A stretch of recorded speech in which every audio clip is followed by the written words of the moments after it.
Now, in the Kikongo language, the particular word for people of can be mu or ba, just like the other Bantu languages.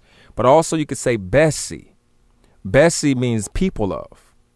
So before I explain further why I'm saying the definition of best, or why I'm going to go through the definition of best and explain what it means, I will say that I can say general meaning of the word in the best of our language's abilities means the lion people who make flames. Okay. Now, again, we have to jump out of that European Western mindset, and we have to jump back in the mindset that our people had, our Wakongo people. And the reason why I say that is because if I say the lion people who make flames, then you are probably thinking of some kind of people from outer space. So you probably think about animal worship and all these types of things that make no sense. But we're going to get back into that cosmology and that understanding, overstanding, understanding of what our people were trying to say with their concepts. Now, the first thing that I would say is, being that Besi means the people of, this also is indicative of the Batwa Bantu peoples of the Congo. And I say that because in isiZulu, the word Bubesi and Amabubesi, they mean lion. Now, well, what does that have to do with the Batwa Bantu? Well, we can continue to deagglutinate those words.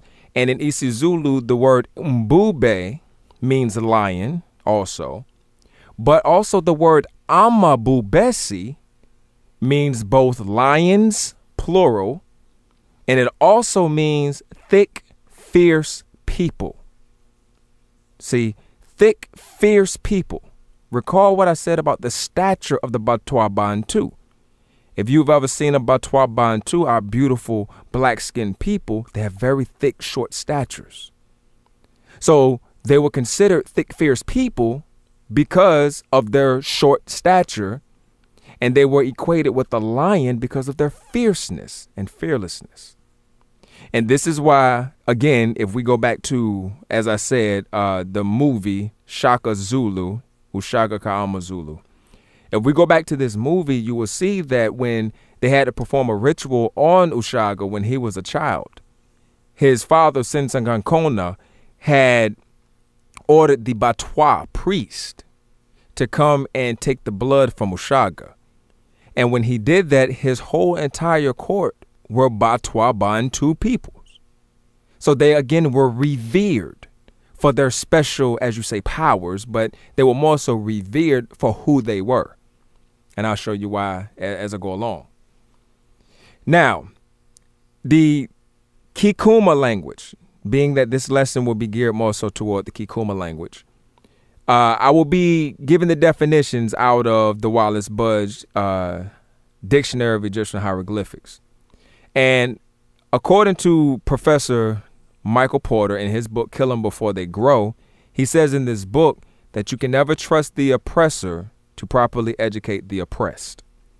And by him saying that, he was speaking about our beautiful children in the United States school systems, but we can apply that to all of the, the teachings and concepts throughout Earth Mother when it comes down to other people teaching us supposedly about our story, because they have no real vested interest in us.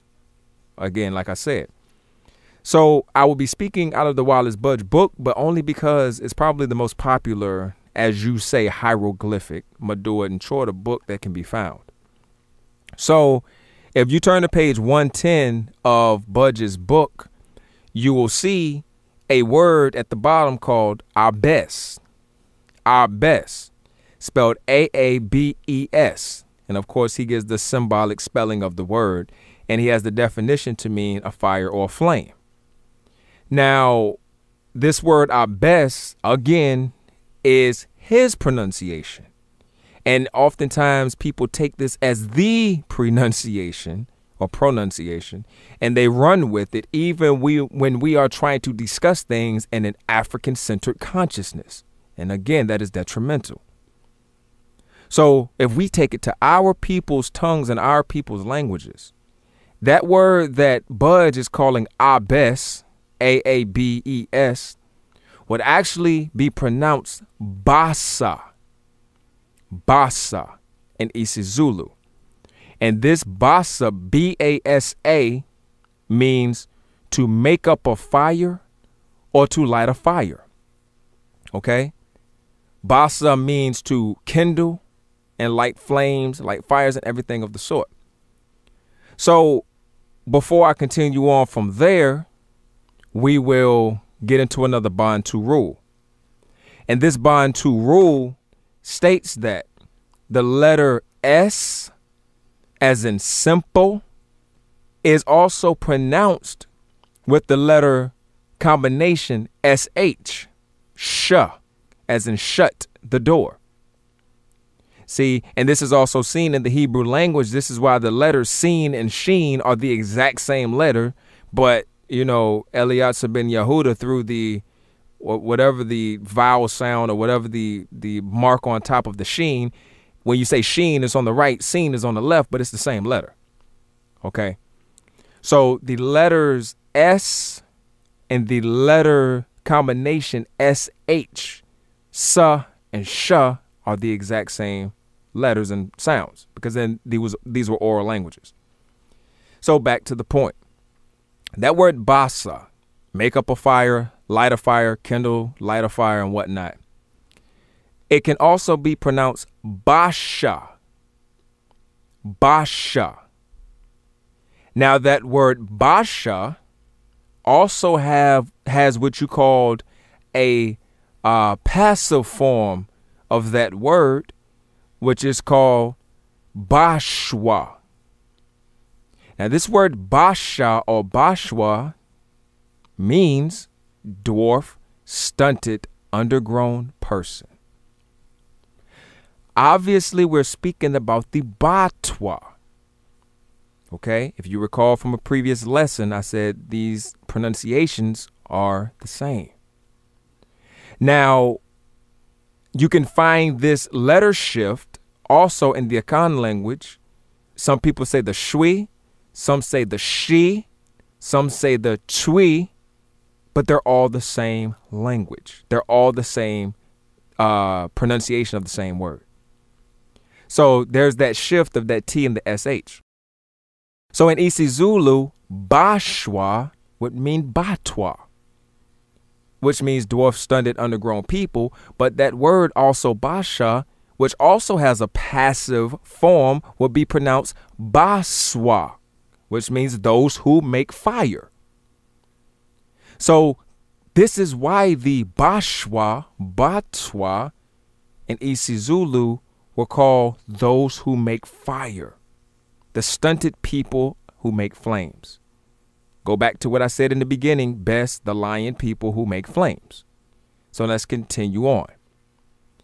Now, this is why Basa is in the same image of the Batwa, and also another word which means Bashu. Bashu means to burn in patches. All right? So all these words have the same root, Basa.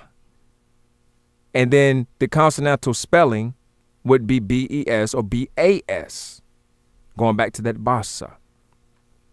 All right? So now, another form, again, cosmologically, our people understood that their origins were real people, but they also had mythological, cosmological stories and traditions.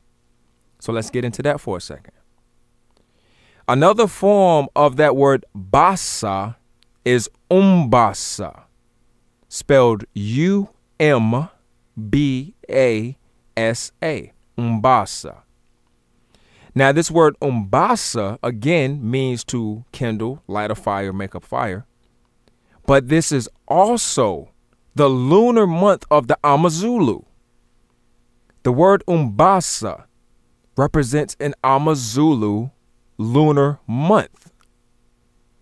And that lunar month, it starts at the end of about February. And it said when a fire is lit during the chills of the first rains. And they call it umbasa. And this is important because the Kiswahili word patwa, again, Bantu rule, B is also pronounced with a P. And you can see this all throughout the Bantu languages because you have to recall, these were bilabial words. So you say ba. So depending on the plosive, it would be ba or pa, but it's the exact same sound. So the word batwa would also be pronounced patwa. Remember that for the next portion of this lesson. And that word patwa in the Kiswahili language means eclipse of the moon. And it indicates a lunar occurrence. The exact same thing as the Umbasa in the Amazulu lunar calendar. Now also in Kiswahili, if you recall from the previous rule in lesson 402, the B and the W, again, bilabial. If you pronounce ba, such as baba, you're not necessarily ba, but you are barely touching the lips. Depending on the plosiveness and the quickness of the lips removing themselves when you speak, it could pronounce ba, or it can also be pronounced wa. And I explained that in the previous lesson. So the Kiswahili word for basha would be washa, and it means to burn or to make a flame. Exact same word. So let's continue on. Again, I said the lion people who make flames. Well, why am I speaking about lion people who make flames?